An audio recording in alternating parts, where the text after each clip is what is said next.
Be wise. Science of Being Well by Wallace D. Wattles. Chapter 12. Hunger and Appetite.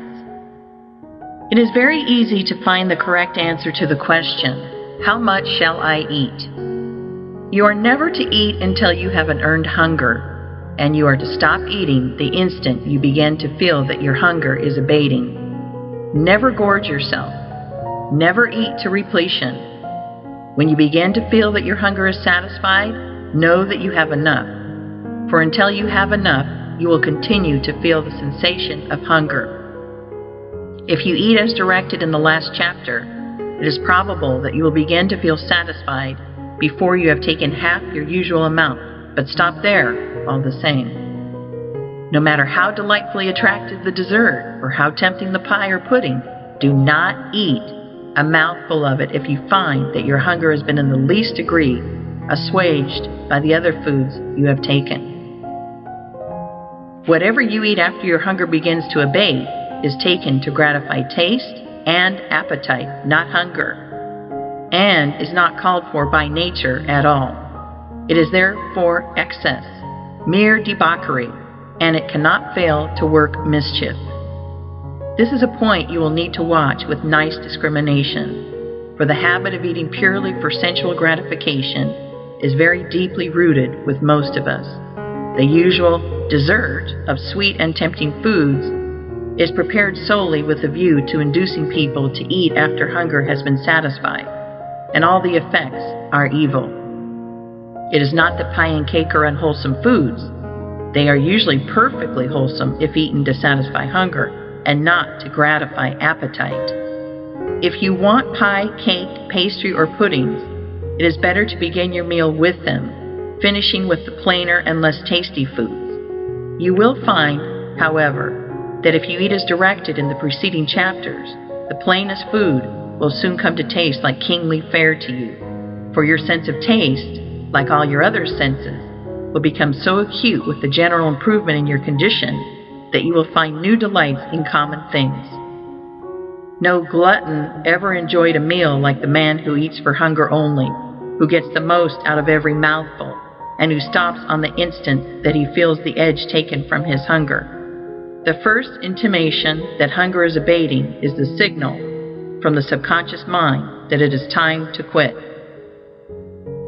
The average person who takes up this plan of living will be greatly surprised to learn how little food is really required to keep the body in perfect condition. The amount depends upon the work, upon how much muscular exercise is taken, and upon the extent to which the person is exposed to cold. The wood chopper who goes into the forest in the wintertime and swings his axe all day can eat 2 full meals. But the brain worker who sits all day on a chair in a warm room does not need 1/3 and often not 1/10 as much. Most wood choppers eat 2 or 3 times as much, and most brain workers from 3 to 10 times as much as nature calls for. And the elimination of this vast amount of surplus rubbish from their systems is a tax on vital power. The average person who takes up this plan of living will be greatly surprised to learn how little food is really required to keep the body in perfect condition. The amount depends upon the work, upon how much muscular exercise is taken, and upon the extent to which the person is exposed to cold. The wood chopper who goes into the forest in the wintertime and swings his axe all day can eat 2 full meals, but the brain worker who sits all day on a chair in a warm room does not need 1/3 and often not 1/10 as much. Most wood choppers eat 2 or 3 times as much, and most brain workers from 3 to 10 times as much as nature calls for. And the elimination of this vast amount of surplus rubbish from their systems is a tax on vital power, which in time depletes their energy and leaves them an easy prey to so-called disease. Get all possible enjoyment out of the taste of your food, but never eat anything merely because it tastes good, and on the instant that you feel that your hunger is less keen, stop eating. If you will consider for a moment, you will see that there is positively no other way for you to settle these various food questions than by adopting the plan here laid down for you. As to the proper time to eat, there is no other way to decide than to say that you should eat whenever you have an earned hunger. It is a self-evident proposition that it is the right time to eat and that any other is a wrong time to eat.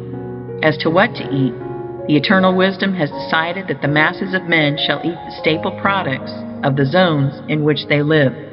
The staple foods of your particular zone are the right foods for you, and the eternal wisdom, working in and through the minds of the masses of men, has taught them how best to prepare these foods by cooking and otherwise.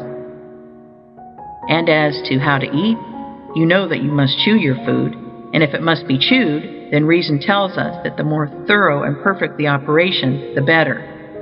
I repeat that success in anything is attained by making each separate act a success in itself. If you make each action, however small and unimportant, a thoroughly successful action, your day's work as a whole cannot result in failure. If you make the actions of each day successful, the sum total of your life cannot be failure. A great success is the result of doing a large number of little things and doing each one in a perfectly successful way. If every thought is a healthy thought, and if every action of your life is performed in a healthy way, you must soon attain to perfect health. It is impossible to devise a way in which you can perform the act of eating more successfully, and in a manner more in accord with the laws of life, than by chewing every mouthful to a liquid, enjoying the taste fully, and keeping a cheerful confidence the while. Nothing can be added to make the process more successful, while if anything be subtracted, the process will not be a completely healthy one. In the matter of how much to eat, you will also see that there could be no other guide so natural, so safe, and so reliable as the one I have prescribed: to stop eating on the instant you feel that your hunger begins to abate. The subconscious mind may be trusted with implicit reliance to inform us when food is needed, and it may be trusted as implicitly to inform us when the need has been supplied. If all food is eaten for hunger, and no food is taken merely to gratify taste, you will never eat too much.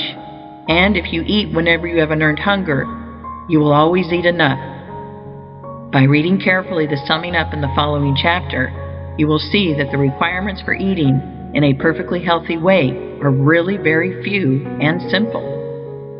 The matter of drinking in a natural way may be dismissed here with a very few words. If you wish to be exactly and rigidly scientific, drink nothing but water. Drink only when you are thirsty. Drink whenever you are thirsty and stop as soon as you feel that your thirst begins to abate.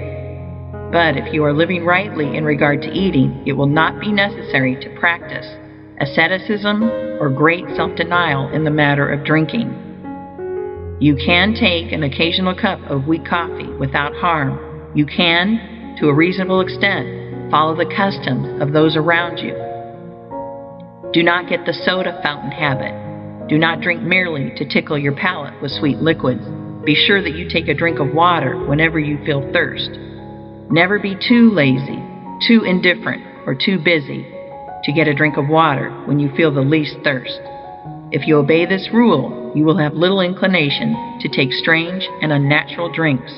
Drink only to satisfy thirst. Drink whenever you feel thirst, and stop drinking as soon as you feel thirst abating.